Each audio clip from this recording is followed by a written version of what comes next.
Hello everyone, this is doctor Padmanabha Bhat. ಇವತ್ತು ಇನ್ನೊಂದು ವಿಷಯ ಮಾತಾಡೋಣ ಅಂತ ಹೊರಟಿದ್ದೀನಿ. ಗ್ಯಾಂಗ್ರೀನ್ ಬಗ್ಗೆ ಮಾತಾಡಿದೆ. ಈಗ ಹೆಮಿಪ್ಲೀಜಿಯಾ ಅಂದರೆ ಪಾರ್ಶ್ವವಾಯು, ಹಾಫ್ ಪಾರ್ಶ್ವವಾಯು ಎಡಗಡೆ ಆಗ್ಬೋದು ಅಥವಾ ಬಲಗಡೆ ಆಗ್ಬೋದು. ಪಾರ್ಶ್ವವಾಯುವಿಗೆ ಕಾರಣಗಳೇನು? ಸೊ ಪಾರ್ಶ್ವವಾಯು ಅನ್ನೋದು ಪ್ಯಾರಾಲಿಸಿಸ್ ಅಂದರೆ ಆ ಭಾಗದಲ್ಲಿ ಏನಾಗ್ತಾಯಿದೆ ಅಂತ ನಿಮಗೆ ಗೊತ್ತಾಗಲ್ಲ, ಕಂಟ್ರೋಲ್ ಸಿಗಲ್ಲ. ಈಗ ಫಾರ್ ಎಕ್ಸಾಂಪಲ್ ಲೆಫ್ಟ್ ಸೈಡಲ್ಲಿ ಗೊತ್ತಾಗ್ತಾ ಇಲ್ಲ, ಏನು ಗೊತ್ತಾಗ್ತಾ ಇಲ್ಲ. ಲೆಫ್ಟ್ ಸೈಡಲ್ಲಿ ಕೈ ಎತ್ತಕ್ಕಾಗಲ್ಲ, ಕಾಲು ಎತ್ತಕ್ಕಾಗಲ್ಲ ಅಂತ ಹೇಳಿ ಆದರೆ ಅದು ನಾವು ಹೇಳ್ತೀವಿ ಬ್ರೈನ್ನಲ್ಲಿ ಬಲಗಡೆ ಭಾಗದಲ್ಲಿ ಏನೋ ಬ್ಲಾಕ್ ಆಗಿದೆ ಅಂತ ಹೇಳಿಬಿಟ್ಟು.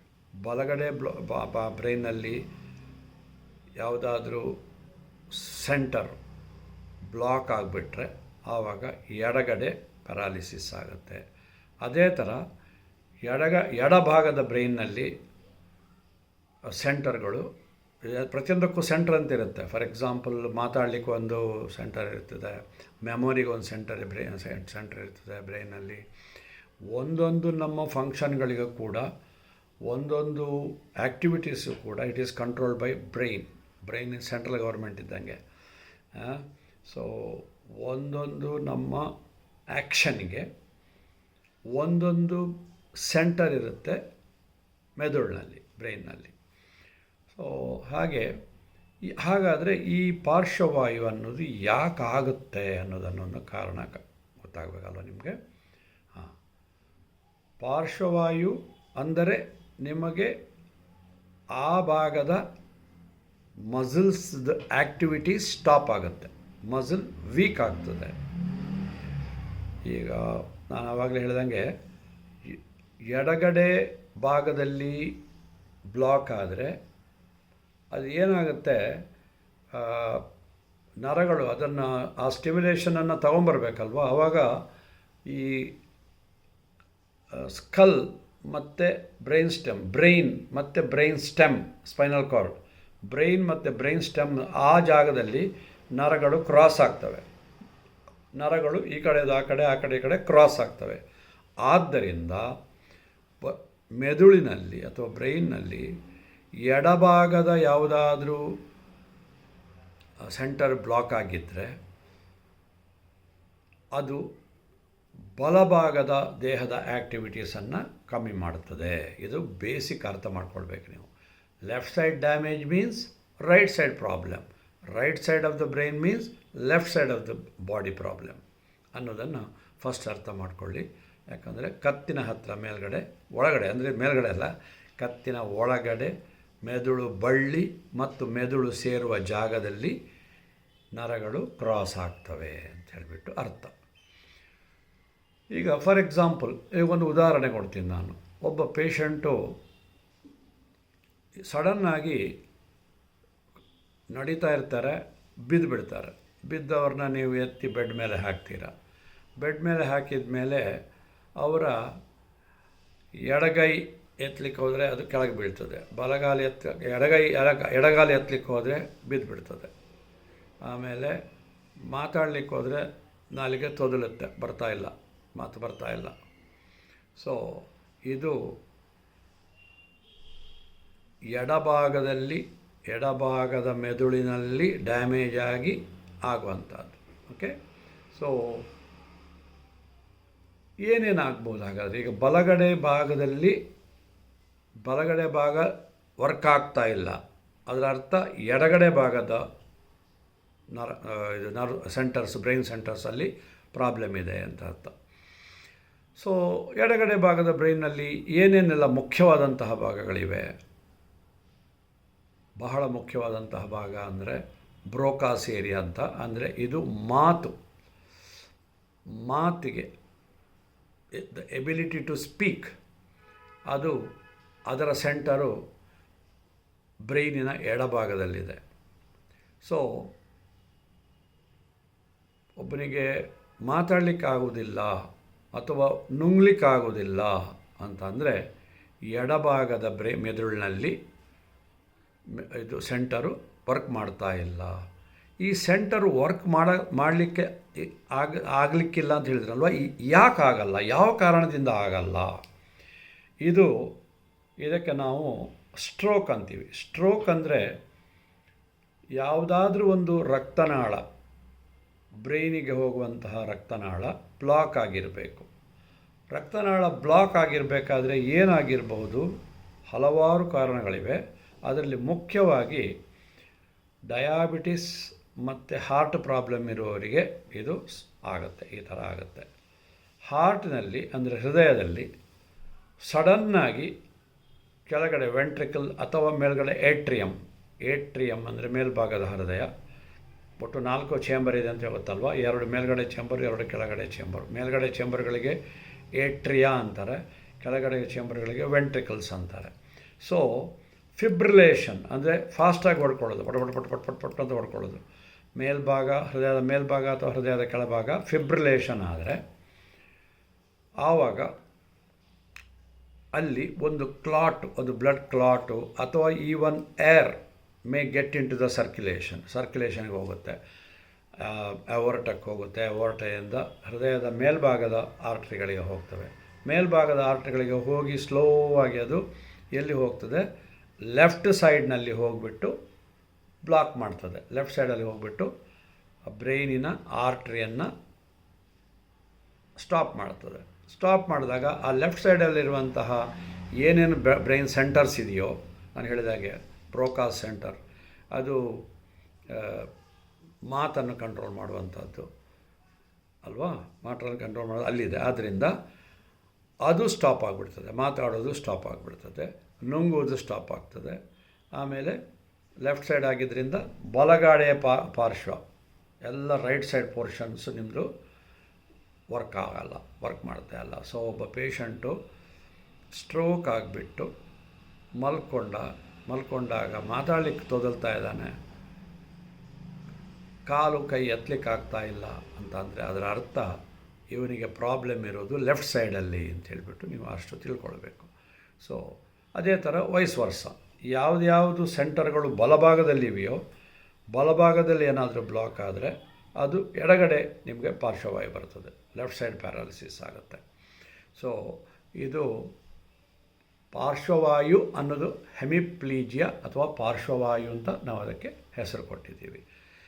ಇನ್ನೊಂದು ನೀವು ಒಂದು ವರ್ಡ್ ಕೇಳಿರ್ಬೋದು, I am not sure, hemiparesis ಅಂಥೇಳಿ. ಪ್ಯಾರಸಿಸ್ ಅಂತ ಅಂದರೆ ಫುಲ್ಲು ವೀಕ್ನೆಸ್ ಬರಲ್ಲ, ಸ್ವಲ್ಪ ವೀಕ್ನೆಸ್ಸು. ಒಂಚೂರು ಕಾಲು ಆಡ್ಸೋಕ್ಕೆ ಒಂಚೂರು ಇಷ್ಟ ಆಗುತ್ತೆ, ಆಮೇಲೆ ಆಗಲ್ಲ. ಕೈ ಇಷ್ಟ ಆಗುತ್ತೆ, ಆಮೇಲೆ ಆಗಲ್ಲ. ತಲೆ ಬಾಚಕ್ಕಾಗಲ್ಲ, ಕೈ ಮೇಲ್ಗಡೆವರೆಗೆ ಹೋಗಲ್ಲ, ಕಾಲು ಮೇಲೆ ಸ್ಟೆಪ್ಸಲ್ಲಿ ಇಡಲಿಕ್ಕಾಗಲ್ಲ, ಆ ಥರ. ಇದು ಪ್ಯಾರಸಿಸ್ ಅಂದರೆ ಸ್ಪರ್ಶ ಜ್ಞಾನ ಕಮ್ಮಿ ಆಗೋದು, ಮೋಟಾರ್ ಫಂಕ್ಷನ್ಸ್ ಅಂದರೆ ನಡೆಯುವಾಗಲೂ ಸ್ವಲ್ಪ ಎಡಕೊಂಡು ನಡೆಯೋದು. ಪ್ಯಾರಾಲಿಸಿಸ್ ಆದಾಗ ಏನೂ ಮಾಡೋಕ್ಕಾಗಲ್ಲ ಆ ಒಂದು ಭಾಗ. ಇಲ್ಲಿ ಪ್ಯಾರಸಿಸಲ್ಲಿ ಸ್ವಲ್ಪ ಮಾಡಲಿಕ್ಕಾಗ್ತದೆ, ಸ್ವಲ್ಪ ಆಗೋದಿಲ್ಲ. ಸೊ ಹೀಗೆ ಹೆಮಿಪ್ಯಾರಸಿಸ್, ಹೆಮಿಪ್ಲೀಜಿಯಾ, ಇದು ನಾನು ಹೇಳಿದಾಗೆ ಒಂದು ಬ್ರೈನಿಗೆ ಹೋಗುವಂತಹ ಒಂದು ಆರ್ಟ್ರಿ ಬ್ಲಾಕ್ ಆಗಿ ಬರುವಂಥದ್ದು. ಆವಾಗ ತಾನೇ ನಾನು ಗ್ಯಾಂಗ್ರೀನ್ ಮಾತಾಡಿದಾಗ ಏನು ಹೇಳಿದ್ದೀನಿ, ಕಾಲು ಅಥವಾ ಕೈನಲ್ಲಿ ಒಂದು ಆರ್ಟ್ರಿ ಬ್ಲಾಕ್ ಆಗಿ ಆಮೇಲೆ ಕೊಳಿಲಿಕ್ಕೆ ಶುರುವಾಗುತ್ತೆ ಅಂತ ಇವಾಗ ತಾನೇ ಗ್ಯಾಂಗ್ರೀನಲ್ಲಿ ಹೇಳಿದ್ದೀನಿ. ಇಲ್ಲಿ ಮೆದುಳಿಗೆ ಹೋಗುವಂತಹ ಒಂದು ಆರ್ಟ್ರಿ ಬ್ಲಾಕ್ ಆದರೆ ಅದು ಹೆಮಿಪ್ಲೀಜಿಯಾವನ್ನು ಉಂಟು ಮಾಡುತ್ತದೆ. According to which side block ಆಗಿದೆ ಅನ್ನೋದರ ಮೇಲೆ ಹೋಗುತ್ತೆ. ಸೊ ಬ್ಲಾಕ್ ಆಗಲಿಕ್ಕೆ ಕಾರಣ ಏನು? ಒಂದು ಕ್ಲಾಟ್ ಅಥವಾ ಒಂದೊಂದು ಸರ್ತಿ ಏರ್ ಎಂಬಾಲಿಸಮ್ ಅಂತೀವಿ, ಅಂದರೆ ಒಂದು ಗಾಳಿಯ ಗುಳ್ಳೆ ಮೇಲೆ ಹೋಗೋದು. ಎಲ್ಲೋ ಒಂದು ಕಡೆ ಫಾಸ್ಟಾಗಿ ಹೃದಯ ಹೊಡ್ಕೊಂಡು ಒಂದು ಗಾಳಿಯ ಗುಳ್ಳೆ ಉತ್ಪತ್ತಿ ಆಗುತ್ತೆ, ಅದು ಮೇಲೆ ಹೋಗಿಬಿಟ್ಟು ಯಾವುದಾದ್ರೊಂದು ಭಾಗದಲ್ಲಿ ಹೋಗಿ ಕೂತ್ಕೊಳ್ತದೆ. ಕ್ಲಾಟ್ ಆರ್ ಎಂಬೋಲಸ್ ಎರಡರಲ್ಲಿ ಒಂದು ಹೋಗಿಬಿಟ್ಟು ಬ್ಲಾಕ್ ಮಾಡ್ತದೆ.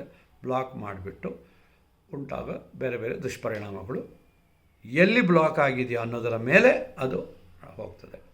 ಸೊ ಹಾಗಾಗಿ ಬಲಗಡೆ ಭಾಗ ಯಾರಿಗೆ ವೀಕ್ನೆಸ್ ಇದೆಯೋ ಅವರಿಗೆ ಎಡಭಾಗದಲ್ಲಿ ಬ್ಲಾಕ್ ಆಗಿದೆ, ಬ್ರೈನ್ನಲ್ಲಿ ಎಡಭಾಗದಲ್ಲಿ ಬ್ಲಾಕ್ ಆಗಿದೆ. ಆಮೇಲೆ ಯಾರಿಗೆ ಎಡಭಾಗದಲ್ಲಿ ವೀಕ್ನೆಸ್ ಇದೆಯೋ ಅವರಿಗೆ ಬಲಭಾಗದ ಬ್ರೈನ್ನಲ್ಲಿ ಪ್ರಾಬ್ಲಮ್ ಆಗಿದೆ, ಕ್ಲಾಟ್ ಆಗಿದೆ ಅಂಥೇಳಿ ಇದನ್ನು ನೀವು ಅರ್ಥ ಮಾಡ್ಕೊಳ್ಬೇಕು. ಸರಿ, ನಾವು ಇದಕ್ಕೆ ಏನು ಮಾಡಬೇಕಾಗಾದ್ರೆ ಅಂತ ಹೇಳಿದರೆ, ಏನು ಮಾಡೋದೇನೆಲ್ಲ prevention is better than cure. ಇದು ಇಲ್ಲಿ ಅಕ್ಷರಶಃ ಇದನ್ನು ನೀವು ಅರ್ಥ ಮಾಡ್ಕೊಳ್ಬೇಕು. ಹಾರ್ಟ್ ಪ್ರಾಬ್ಲಮ್ ಇರೋರು ದಯವಿಟ್ಟು ಸ್ವಲ್ಪ ಚೆಸ್ಟ್ ಪೇಯ್ನ್ ಬಂದರೂ, ಸ್ವಲ್ಪ ಏನಾದರೂ ನಿಮಗೆ ಉಸಿರಾಡೋ ಕಷ್ಟ ಆದರೂ ದಯವಿಟ್ಟು ನಿಮ್ಮ ವೈದ್ಯರನ್ನು ಸಂಪರ್ಕಿಸಿ. ಹಾಗೆಯೇ ಡಯಾಬಿಟಿಸ್ ಇರುವವರು ಸ್ವಲ್ಪ ಇದು ಶುಗರ್ ಏನೋ ಒಂಚೂರು ಇದೆ, ನಾನು ಫುಡ್ಡಲ್ಲಿ ಕಂಟ್ರೋಲ್ ಮಾಡ್ತೀನಿ, ದಯವಿಟ್ಟು ಹಾಗೆ ಮಾಡಬೇಡಿ. ಕೂಡಲೇ ನಿಮ್ಮ ಡಾಕ್ಟ್ರನ್ನ ಸಂಪರ್ಕ ಮಾಡಿ. ಆಮೇಲೆ ಸ್ವಲ್ಪ ಹಾರ್ಟ್ ಪ್ರಾಬ್ಲಮ್ ಇದೆ ಅಂತ ಗೊತ್ತಾದಮೇಲೆ BP ಹೈ ಇದೆ, ಅದು ನಾನು ಮಾತ್ರೆಗಳಲ್ಲಿ ಕಂಟ್ರೋಲ್ ಮಾಡಿದ್ದೀನಿ, ನಾವು ಲಾಸ್ಟ್ ಮಂತ್ ಚೆಕ್ ಮಾಡಿದೆವು, 2 ತಿಂಗಳ ಹಿಂದೆ ಎಲ್ಲ ಚೆಕ್ ಮಾಡಿದೆವು, ಅದೆಲ್ಲ ಲೆಕ್ಕಕ್ಕೆ ಬರೋದೇ ಇಲ್ಲ. ಸ್ವಲ್ಪ ನಿಮಗೆ ಏನೋ ಯಾವತ್ತೂ ನನಗೆ ಇಲ್ಲ ನಾನು ಇವತ್ತು ಅಂದ ತಕ್ಷಣ ಡಾಕ್ಟ್ರ್ ಹತ್ರ ಹೋಗಿ ಅವರು ಅದನ್ನು ಏನು ಅಂತ ಕಂಡುಹಿಡಿತಾರೆ. ನೀವು ಸಮಯ ಎಷ್ಟು ಮುಂದೆ ತಳ್ತೀರೋ ಡಾಕ್ಟ್ರ್ ಹತ್ರ ಹೋಗೋದನ್ನು, ಅಷ್ಟು ಡ್ಯಾಮೇಜ್ ಜಾಸ್ತಿ ಆಗುತ್ತೆ. ಇದು ಎಲ್ಲರೂ ಅರ್ಥ ಮಾಡ್ಕೊಳ್ಬೇಕಾದಂಥ ವಿಷಯ. ವೆರಿ ಸ್ಯಾಡ್ ಥಿಂಗ್, ಬಟ್ ಇದನ್ನು ಅರ್ಥ ಮಾಡ್ಕೊಳ್ಬೇಕು. ಕೇರ್ಲೆಸ್ ಮಾಡಬೇಡಿ. ಆಮೇಲೆ ಇದಕ್ಕೆ ಆಯುರ್ವೇದದಲ್ಲಿ ಔಷಧಿ ಇದೆ, ಇದರಲ್ಲಿ ಔಷಧಿ ಇದೆ, ಅದೆಲ್ಲ ಸುಳ್ಳು. ಯಾವಾಗ ಹಾರ್ಟಿಗೆ ಸಂಬಂಧಪಟ್ಟಿದ್ದು, ಬ್ರೈನಿಗೆ ಸಂಬಂಧಪಟ್ಟದ್ದು ಕಾಯಿಲೆ ಬರ್ತದೆ ಅಂತ ನಿಮಗೆ ಗೊತ್ತಾದ ಮೇಲೆ ಅದು ಯಾವುದೇ ಆ ಥರ ಕಷಾಯದಲ್ಲಿ, ಪುಡಿನಲ್ಲಿ, ಚೂರ್ಣದಲ್ಲಿ ಕಮ್ಮಿ ಆಗೋದಿಲ್ಲ. ನಾನು ಎಲ್ಲರಿಗೂ ಹೇಳ್ತೀನಿ, ಆಯುರ್ವೇದದಲ್ಲಿ ನಂಬಿಕೆ ಇರುವವರು ಹಾಗಾದರೆ ನಿಮಗೆ ಹಾರ್ಟ್ ಅಟ್ಯಾಕ್ ಆಗುತ್ತೆ, ನೀವು ಯಾವ ಡಾಕ್ಟ್ರನ್ನ ಹೋಗ್ತೀರಾ? ಯಾವ ಹೋಮಿಯೋಪತಿ ಡಾಕ್ಟ್ರ್ ಹತ್ರ ಹೋಗ್ತೀರಾ? ಎಮರ್ಜೆನ್ಸಿ ರಾತ್ರಿಯಲ್ಲಿ ಸ್ವೆಟ್ ಆಗ್ತಾಯಿದೆ, ಯಾವ ಡಾಕ್ಟ್ರ್ ಹತ್ರ ಹೋಗ್ತೀರಾ ಅಂತ ಕೇಳ್ತೀನಿ. ದಯವಿಟ್ಟು ಇಂಗ್ಲೀಷ್ ವೈದ್ಯರಲ್ಲಿ ಹೋಗಿ, MBBS ಆಗಿರುವ ಡಾಕ್ಟ್ರ್ ಹತ್ರ ಹೋಗಿ. ಅವರು ತಮ್ಮ ಕೈನಲ್ಲಿ ಆಗೋದಿಲ್ಲ ಅಂತ ಅಂದರೆ ಬಿಗ್ಗರ್ ಹಾಸ್ಪಿಟಲ್ಗೆ, ವೇರ್ ದರ್ ಆರ್ ಫೆಸಿಲಿಟೀಸ್, ಎಲ್ಲಿ ಫೆಸಿಲಿಟೀಸ್ ಇದೆಯೋ ಅಲ್ಲಿಗೆ ಕಳಿಸ್ತಾರೆ. ಸೊ ಹೀಗೆ ಸ್ವಲ್ಪ ನಿಮಗೆ ಲಕ್ಷಣಗಳು ಕಂಡು ಬಂದಾಗ ಕೂಡಲೇ ವೈದ್ಯರನ್ನು ಸಂಪರ್ಕಿಸುವ ಹವ್ಯಾಸ ಬೆಳೆಸ್ಕೊಳ್ಳಿ. ಅಲ್ಲದೆ ನಮಗೆ ವರ್ಷಕ್ಕೊಂದು ಸರ್ತಿ ಕಂಪನಿಯಲ್ಲಿ ಚೆಕ್ ಮಾಡ್ತಾರೆ, ಕಂಪನಿ ಮೂಲಕನೇ ಆಗಬೇಕು ಅಂತಿಲ್ಲ. ಸ್ವಲ್ಪ ನಮ್ಮ ಕೈಯಿಂದ ಕೂಡ ಖರ್ಚು ಮಾಡೋಣ. ಒಂದು 3 ತಿಂಗಳಿಗೆ ಒಂದು ಸರ್ತಿ ಹೋದರೆ ಏನು, ಅವರು ವರ್ಷಕ್ಕೊಂದು ಸರ್ತಿ ವಾರ್ಷಿಕ ಚೆಕಪ್ ಅವ್ರದ್ದು 3 ತಿಂಗಳಿಗೆ ಒಂದು ಸರ್ತಿ ಹೋಗಿಬಿಟ್ಟು ನಿಮ್ಮದು ಲಿಪಿಡ್ ಪ್ರೊಫೈಲು, ಕೊಲೆಸ್ಟ್ರಾಲ್ಗೆ ಸಂಬಂಧಪಟ್ಟ, ಯಾಕಂದರೆ ಕೊಲೆಸ್ಟ್ರಾಲ್ ಜಾಸ್ತಿ ಆದ ತಕ್ಷಣ ಕ್ಲಾಟ್ ಫಾರ್ಮೇಷನ್ ಆಗುತ್ತೆ ಅಲ್ವಾ. So lipid profile, sugar level, ಒಂದು ECG, ಇದನ್ನೆಲ್ಲ ಒಂದು 3 ತಿಂಗಳಿಗೊಮ್ಮೆ ದಯವಿಟ್ಟು ಮಾಡಿಸಿ ಅಂತ ಎಲ್ಲರಿಗೂ ಹೇಳ್ತೀನಿ. ಈ ಮೂಲಕ ನಿಮಗೆ ನೀವೇ ಹೆಲ್ಪ್ ಮಾಡಿಕೊಡೋದು. ಡಾಕ್ಟ್ರಿಗೆ ಏನು ಲಾಭ ಇಲ್ಲ, ನೀವು ಬರಲಿಲ್ಲ ಅಂದ್ರೂ ಅವರಿಗೆ ಬೇರೆ ಪೇಷಂಟ್ಸ್ ಇದ್ದಾರೆ. ಸೊ ಏನೋ ನಾವು ಡಾಕ್ಟ್ರ್ ಹತ್ರ ಹೋಗಬೇಕು, ಅದೆಲ್ಲ ಡಾಕ್ಟ್ರಿಗೆ ನೀವು ಉಪಕಾರ ಮಾಡ್ತಾಯಿಲ್ಲ. ಮತ್ತೆ ಇದನ್ನು ನಾನು ಪ್ರತಿಯೊಂದು ಇದರಲ್ಲಿ ಹೇಳ್ತೀನಿ, ಡಾಕ್ಟ್ರ್ ಹತ್ರ ಹೋಗಿ ನೀವು ಡಾಕ್ಟ್ರನ್ನು ಉದ್ಧಾರ ಮಾಡಲಿಕ್ಕೆ ಹೋಗೋದಲ್ಲ, ನಿಮ್ಮನ್ನು ನೀವು ಉದ್ಧಾರ ಮಾಡಲಿಕ್ಕೆ ಹೋಗೋದು ಎಂಬುದನ್ನು ಕರೆಕ್ಟಾಗಿ ಅರ್ಥ ಮಾಡಿಕೊಳ್ಳಿ. ಆದ್ದರಿಂದ ಏನೇ ಚಿಕ್ಕ ಪುಟ್ಟ ಕಾಯಿಲೆ, ಚಿಕ್ಕದು ಅಂತ ಹೇಳ್ಬಿಡಿ, ಏನೋ ಕಣ್ಣಿಗೆ ಹೆಂಗೆ ಮಿಟಕ್ಸಿದೆ, ಏನೋ ಕಣ್ಣು ಸ್ವಲ್ಪ ವೀಕ್ನೆಸ್, ದಯವಿಟ್ಟು ಹೋಗಿ ಅದು ಬೆಲ್ಸ್ ಪಾಲ್ಸಿ ಆಗಿರ್ಬೋದು. ನಾನು ಮಾತಾಡಿದ್ದೀನಿ, ಅರ್ಧ ಮುಖ ಪ್ಯಾರಾಲಿಸಿಸ್ ಆಗೋದು, ಅದರ ಬಗ್ಗೆನೂ ನಾನು ಮಾತಾಡಿದ್ದೀನಿ. ಸೊ ಏನೇ ಒಂಚೂರು ವ್ಯತ್ಯಾಸ ಕಂಡು ಬಂದ್ರೂ ದಯವಿಟ್ಟು ವೈದ್ಯರನ್ನು ಸಂಪರ್ಕಿಸಿ. ಇವತ್ತು ಮಂಗಳವಾರ, ನಾಳೆ ಹೋಗೋಣ, ಇವತ್ತು ಅಮಾವಾಸ್ಯೆ, ನಾಳೆ ಹೋಗೋಣ, ಈ ತರಹ ಇದು ಪೋಸ್ಟ್ಪೋನ್ ಮೆಂಟಾಲಿಟಿ ಇದೆಯಲ್ಲ, ಅದನ್ನು ಮಾಡಬೇಡಿ. ದಯವಿಟ್ಟು ನಾನು ಯಾವಾಗಲೂ ಒಂದು ಹೇಳಿದೆ, ನಾಳೆ ಮಾಡೋದನ್ನು ಇವತ್ತು ಮಾಡೋದನ್ನು ಈಗ ಮಾಡು. ನಮ್ಮ ತಂದೆಯವರು ಹೇಳ್ತಾಯಿದ್ರು. ಅದು ಬಹಳ ನನ್ನ ವೈದ್ಯಕೀಯ ವೃತ್ತಿಗೆ ಬಂದ ಮೇಲೆ ನನಗೆ ಅದು ಅರ್ಥ ಆಗಿದೆ. ಸೊ ನೀವು ನನ್ನ ಪೇಷಂಟ್ಗಳು ಯಾರ್ಯಾರು ಇದ್ದೀರೋ, ಯಾರ್ಯಾರು ಇದನ್ನು ಕೇಳಿಸ್ಕೊಳ್ತಾ ಇದ್ದೀರೋ ನನ್ನ ಮಾತನ್ನು, ದಯವಿಟ್ಟು ಇದನ್ನು ಫಾಲೋ ಮಾಡಿ. ಸೊ ಹೆಮಿಪ್ಲೀಜಿಯಾವನ್ನು ತಡೆಗಟ್ಟಬಹುದು. ಆದರೆ ಬಂದ ಮೇಲೆ ಏನು ಮಾಡಬೇಕು ಅಂತಂದರೆ, ನಿಮಗೆ ಡಾಕ್ಟ್ರು ಔಷಧಿಗಳು ನರಗಳು ಸ್ಟ್ರಾಂಗ್ ಆಗಲಿಕ್ಕೆ ಅಂತ ಔಷಧಿ ಕೊಡ್ತಾರೆ, ತಕ್ಕ ಮಟ್ಟಿಗೆ ಹೆಲ್ಪ್ ಮಾಡ್ಬೋದು. ಆದರೆ ದ ಮೇಜರ್ ಇಲ್ಲಿ ಇರುವಂಥದ್ದು ಏನು ಅಂತಂದರೆ ಫಿಸಿಯೋಥೆರಪಿ. ಯಾಕೆಂದರೆ ಮಸಲ್ ವೀಕ್ ಬಂದ ಮೇಲೆ ಅದನ್ನು ಸ್ವಲ್ಪ ಸರ್ಕ್ಯುಲೇಷನ್ ಇಂಪ್ರೂವ್ ಮಾಡಲಿಕ್ಕೆ ಅದಕ್ಕೆ ಬೇರೆ ಬೇರೆ ಎಕ್ಸಸೈಸಸ್ ಇದೆ. ಅದಕ್ಕೆ ಕ್ವಾಲಿಫೈಡ್ ಫಿಸಿಯೋಥೆರಪಿಸ್ಟ್ ಇರ್ತಾರೆ, 4-5 ವರ್ಷ ಸ್ಟಡಿ ಮಾಡಿರ್ತಾರೆ. ಅವರು ಸುಮ್ಮನೆ ಕೈಕಾಲು ಆಡಿಸೋದಲ್ಲ ಅವ್ರಿಗೆ ಅದಕ್ಕೆ ಅದರ ಹಿನ್ನೆಲೆ ಗೊತ್ತು. ಅವರಿಗೆ ಯಾವ ಮಸಲು, ಯಾವ ನರ, ಯಾವ ಮಸಲನ್ನು ಕಂಟ್ರೋಲ್ ಮಾಡುತ್ತೆ ಅಂತ ಅನ್ನೋದು ಅವ್ರಿಗೆ ಗೊತ್ತಿರುತ್ತೆ. ಸೊ ಅವರು ಅದಕ್ಕೆ ತಕ್ಕದಾಗಿ ಅವರು ಮೂಮೆಂಟ್ಸ್ ಮಾಡ್ತಾರೆ, ಮಸಾಜ್ ಮಾಡ್ತಾರೆ. ಅದಕ್ಕೆ ಏನು ಮಾಡಬೇಕು ಅನ್ನೋದು ಅವರಿಗೆ ಚೆನ್ನಾಗಿ ಗೊತ್ತು. ಹಾಗಾಗಿ ದಯವಿಟ್ಟು ಸಂಬಂಧಪಟ್ಟ ಹೃದಯ ತಜ್ಞರು, ಸಂಬಂಧಪಟ್ಟ ನರಗಳ ತಜ್ಞರು ಮತ್ತು ಕೊನೆಗೆ ಅವರು ಸಜೆಷನ್ ಮಾಡಿದ ಹಾಗೆ ಫಿಸಿಯೋಥೆರಪಿಸ್ಟ್ಗಳನ್ನು ಸಂಪರ್ಕ ಮಾಡಿ ಮಾಡಿಬಿಟ್ಟು ನಿಮ್ಮ ಹೆಮಿಪ್ಲೀಜಿಯಾ ಅಥವಾ ಪಾರ್ಶ್ವವಾಯುವನ್ನು ತಕ್ಕ ಮಟ್ಟಿಗೆ ಕಂಟ್ರೋಲ್ ಮಾಡಿಕೊಳ್ಬಹುದು. ಸ್ಪೀಚ್ ಥೆರಪಿ ಕೂಡ ಮಾಡ್ತಾರೆ. ಯಾಕಂದರೆ ನಾನು ಹೇಳಿದ್ದಲ್ಲ, ರೈಟ್ ಸೈಡಲ್ಲಿ ಇದಾದರೆ ಮಾತಾಡಲಿಕ್ಕೆ ಕೂಡ ಆಗೋದಿಲ್ಲ ಸ್ಪೀಚ್. ಯಾಕಂದರೆ ಸ್ಪೀಚ್ ಸೆಂಟರ್ ಕೂಡ ಅಲ್ಲಿದೆಲ್ಲ, ಬ್ರೋಕಾಸ್ ಸೆಂಟರ್ ಅಂತ ನಾನು ಹೇಳಿದ್ನಲ್ವಾ, ಆ ಬ್ರೋಕಾಸ್ ಸೆಂಟರು ಅದು ಕೆಲಸ ಮಾಡೋದು ಕಮ್ಮಿ ಮಾಡ್ತದೆ ಬ್ಲಾಕೇಜ್ ಆಗಿದ್ದರಿಂದ. But by constant therapy, vocal therapy ಮಾಡ್ತಾರೆ. ಅ ಅ ಅ ಪ ಪ ಪ ಪ ಪ ಅಂತ ಹೇಳಬೇಕಾದ್ರೆ ಫಸ್ಟ್ ಇನಿಷಿಯಲ್ಲು, ಆ ಅಂತ ಹೇಳಬೇಕಾದ್ರೆ ಆ ಥರ ಮಾಡಿ ಮಾಡಿ ಮಾಡಿ ಸ್ಪೀಚ್ ಥೆರಪಿಸ್ಟು, ಫಿಸಿಯೋಥೆರಪಿಸ್ಟು ಇವರು ಎಲ್ಲರ ಕಂಬೈನ್ಡ್ ಎಫರ್ಟ್ನಿಂದಾಗಿ ಪೇಷಂಟು ಒಂದು ಲೆವೆಲ್ಗೆ ಅವ್ರನ್ನ ರಿಕವರ್ ಮಾಡ್ಬೋದು. 100% ರಿಕವರ್ ಆಗ್ತಾರೆ ಅಂತ ಯಾವ ಡಾಕ್ಟ್ರು ಕೂಡ ಗ್ಯಾರಂಟಿ ಕೊಡಲ್ಲ. ಆದರೆ ತಕ್ಕ ಮಟ್ಟಿಗೆ ಸರಿ ಮಾಡ್ಬೋದು ಅಂತ ಹೇಳಬಲ್ಲೆ ನಾನು. ಸೊ ಪಾರ್ಶ್ವವಾಯುಗಳ ಮಟ್ಟಿಗೆ ತುಂಬ ಹೇಳಬೇಕಂದ್ರೆ ನ್ಯೂರೋ ಫಿಸಿಷಿಯನ್ಗಳು ಇವರು ನನಗಿಂತ ತುಂಬ ಜಾಸ್ತಿ ಗೊತ್ತಿರುತ್ತೆ. ಬಟ್ ನಿಮ್ಮ ಒಂದು ಹಂತಕ್ಕೆ ನಿಮಗೆ ಅರ್ಥ ಆಗುವ ಭಾಷೆಯಲ್ಲಿ ಹೇಳಿದ್ದೀನಿ. ದಯವಿಟ್ಟು ಇದನ್ನು ಫಾಲೋ ಮಾಡಿ. ಈ ವಿಡಿಯೋವನ್ನು ಪದೇ ನೋಡಿ, ಅರ್ಥ ಆಗೋ ತನಕ ನೋಡಿ ಅಂತ ಹೇಳಿ ನನ್ನ ಇವತ್ತಿನ ಈ ವಿಷಯವನ್ನು ಮುಗಿಸ್ತಾ ಇದ್ದೀನಿ. ಜೈ ಹಿಂದ್.